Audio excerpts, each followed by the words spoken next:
கனிஷ்கர் அப்படின்னு சொல்லக்கூடிய ஒரு குஷான மன்னர்.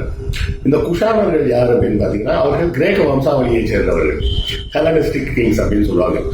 அந்த ஹெலனிஸ்டிக் கிங்ஸ் ஏன் அவர்களை சொல்றாங்கன்னா, அலெக்சாண்டரோட சேர்ந்து வந்த செலுக்கஸ் நிக்கேடா இங்க விட்டுட்டு போனது பிறகு அந்த செலுக்கஸ் நிக்கேடாரோட வம்சத்துல வந்தவங்க தான் பிற்காலத்துல பெரிய மன்னர்களாக மாறி குஷான வம்சம்னு ஒன்று உருவாக்கி அவர்கள் ஆட்சி செய்யறாங்க. அவங்க பௌத்த மதத்தை தழுவிறார்கள்.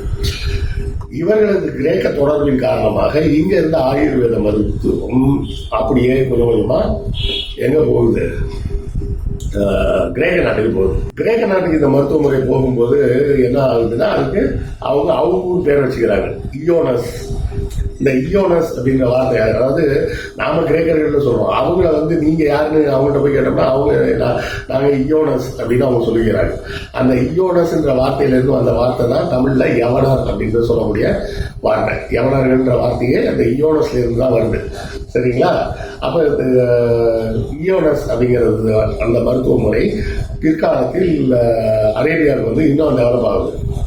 அதுக்கு முன்னாடி பார்த்தோம்னா இந்த ஹோமரின் காலம்னு சொல்றாங்க பார்த்தீங்களா, இலியாடு ஹோமர்லாம் எழுதப்பட்ட காலம். அந்த காலகட்டத்தில் மருத்துவம் என்பது ஒரு உயர்ந்த தொழிலாக பார்க்கப்படவில்லை. அவங்களை பொறுத்தவரை தச்சர்களும் கொல்லர்களும் தான் உயர்ந்த தொழில் கொண்டவர்களாக பார்க்கப்பட்டார்கள்.